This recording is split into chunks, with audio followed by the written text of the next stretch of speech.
Welcome back to CIA Declassified. You are now deep within the files of the U.S. intelligence apparatus, dealing with knowledge that reshapes history and astronomy. Congratulations. Today we move off-world to analyze a document so deeply obscured that it barely exists in the public record. Project Sunstreak Session 82-A. This is the CIA's chilling transcript of a remote viewing session targeting a massive geometric monolith on the Martian surface. Before we dive into the monolith, we have two related episodes that are not mandatory, but may be of great interest to you, the listener, for a deeper understanding of the program's methodology and other Martian findings. Episode 1, CIA Declassified Project Sunstreak, Operationalizing Psychic Spying, the Military's Protocol. And Episode 2, CIA Declassified, The Martian Pyramid File, Sidonia, the Viewer, and the Impossible Structures.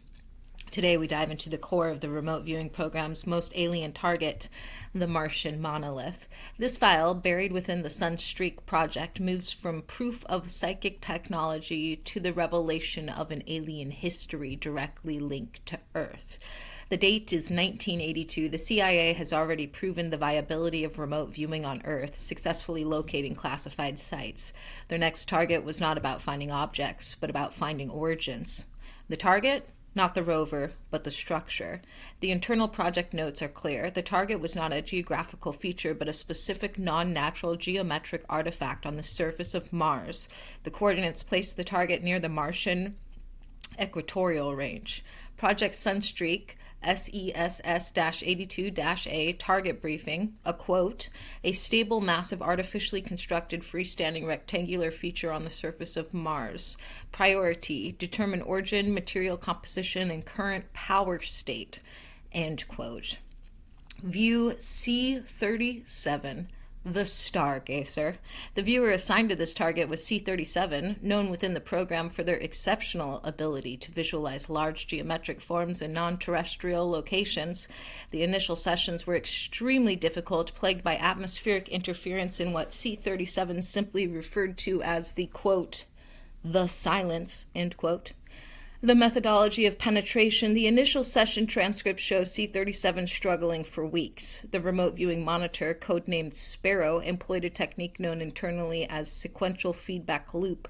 Sparrow did not give C-37 information about the target, but continuously fed back the viewer's own feelings and raw data, forcing a recursive refinement of the sensory input. C-37 described the process as, quote, chipping away at a block of sound, end quote.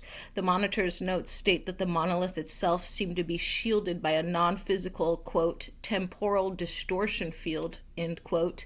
This suggests the structure was not merely old, but existed outside the normal flow of time. The breakthrough. C-37 finally bypassed the static, locking into the future. His initial sketches are preserved in the file, a colossal, perfectly rectangular structure rising from the reddish Martian dust.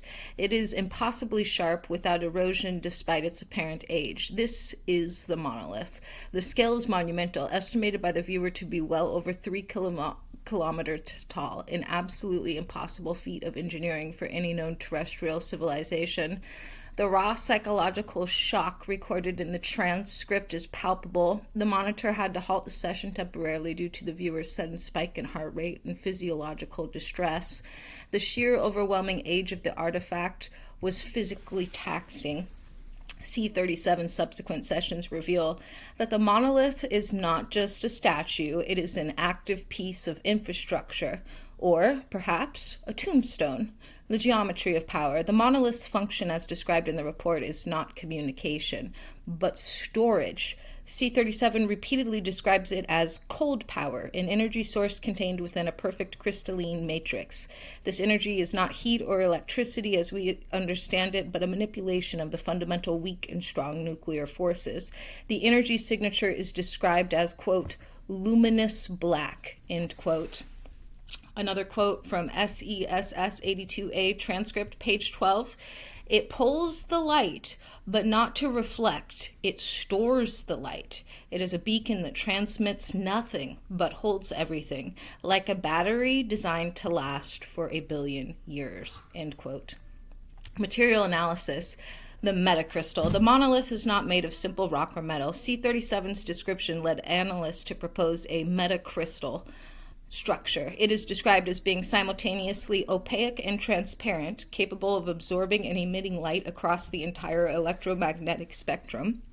The viewer repeatedly reported seeing stars through the monolith, even though it was solid. The CIA theorized this material was designed to maintain its structural integrity indefinitely, resisting atmospheric friction, solar radiation, and even micrometeorite impact without degradation. The implication is that this material is, by design, perfect and eternal. The inhabitants, physiology, and culture. The most jarring content in the file is C37's description of the structure's creators. The viewer was not asked to target living organisms, but the sheer power of the monolith led him to the history of those who built it. The CIA notes refer to them using a chilling term, quote, the creator race, end quote. These were described as extremely tall, fragile beings who lived in a completely weightless environment. Their bodies were slender, almost ethereal, suggesting a life cycle spent away from significant gravitational pull. They did not use fire or combustion. Their technology was based entirely on, quote, sound and light manipulation, end quote. This refers to architectural acoustics and sonic levitation. Their cities were built without seams or fasteners, levitating massive components into place using resonant frequencies. Their social structure, as perceived by C37, was purely based on intellectual pursuit and energy stewardship. They viewed matter as, quote, slowed light, end quote, and time as a fourth dimension to be engineered. The architecture of zero-G. The sketches show the creators walking alongside enormous floating crystalline blocks, the material from which the monolith was built. Their buildings were not vertical but spirals, optimized for zero-gravity movement, illustrating a deep contrast with human gravity-bound architecture. The CIA's conclusion was that the monolith was built before Mars lost its atmosphere, suggesting the creators foresaw and prepared for their world's decline, sealing their legacy in this ultimate timeless structure. The redacted time frame. The monolith is dated in the transcript to a, quote, impossible age, end quote.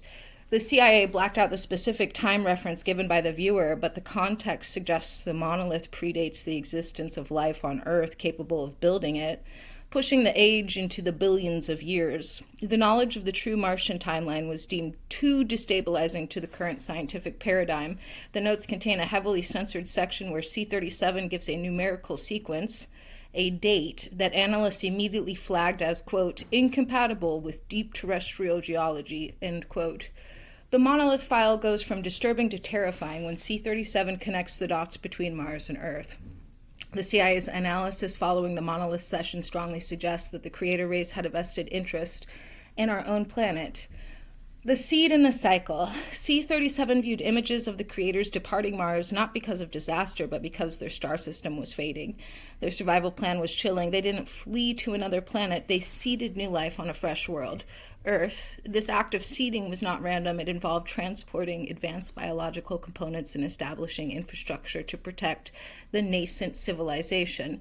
Another quote from Session 82A, a CIA analyst summary, Memo 17C. Quote, hypothesis, the geometric structures viewed on Mars, monolith, and in the Earth's pre-period are not random or accidental. They represent a recurring, self-repairing technological network left behind by the creator race to stabilize and guide nascent civilizations before catastrophic planetary events force a reset, end quote. The self-repairing network in Earth's core. This technological network, referred to as the, quote, geostasis field, end quote, is perhaps the most shocking revelation. The CIA analysts hypothesized that certain ultra-dense mineral deposits, anomalous radiation spikes, and geometrically perfect structures found deep underground on Earth are remnants of this network. The purpose of this network was to regulate Earth's tectonic plate movements and stabilize the planet's magnetic fields, essentially acting as a planetary gyroscope and shield against solar flares. The failure of the children. The analytical memos strongly indicate that a previous human civilization, a, quote, child race, end quote, discovered the stabilizing network and attempted to weaponize or control it. C-37's view of this past civilization showed advanced energy harvesting, where they utilized the network's power generation capabilities for their own reckless industrial expansion. The quoted warning: the monolith is dated to an age just after this collapse. C-37's final, almost incoherent notes state that the monolith itself holds a warning, quote, the children never learned the rules of the house. They used the power for fire, end quote. This fire is interpreted by CIA analysts as uncontrolled energy release, possibly leading to a massive self-inflicted pole shift or crustal displacement event. The creators built the monolith and other structures to regulate and stabilize the planet. The previous human civilization used that energy for reckless engineering, destroying the stability of the geostasis field. The monolith's function on Earth. The file concludes that the monolith on Mars is the master key, the record of the cycle. Meanwhile, the geometric structures on Earth are waiting. They are dormant, ready to be reactivated by a species that can understand and respect the, quote, rules of the house, end quote. The monolith's, quote, cold power, end quote, is the only thing that could safely reactivate Earth's stabilization network. The Martian Monolith file is the CIA's hidden narrative of our origins. We are not the first. We are likely a subsequent attempt by a superior, long-dead race to shepherd a civilization into stability before the inevitable cosmic event destroys it. The agency classified this file because it fundamentally undermines every official history, theological text, and scientific timetable accepted by the modern world. The monolith is still standing on Mars, patiently waiting for the cycle to complete itself on Earth. The question, which the CIA has spent decades attempting to answer, is whether this iteration of humanity will learn the, quote, rules of the house, or if we too will ultimately use the power for fire. We have explored psychic spying, global cataclysms, and alien structures. Next time we go to the absolute edge of time and space, analyzing the file that the CIA still completely denies exist, Project Looking Glass. This file details the internal development of chronal viewing technology, a classified U.S. program aimed at psychically and technologically viewing past and future events. We will decode the viewer's terrifying glimpse of the year 2045 and the catastrophic global event the CIA calls the, quote, grand convergence, end quote. Thank you for joining us on this deep dive into the Project Sunstreak Martian Monolith file. If this episode altered your perception of reality, please hit that like button, subscribe, and share the information. History is classified, truth is declassified. Until next time, I'll see you in the archives.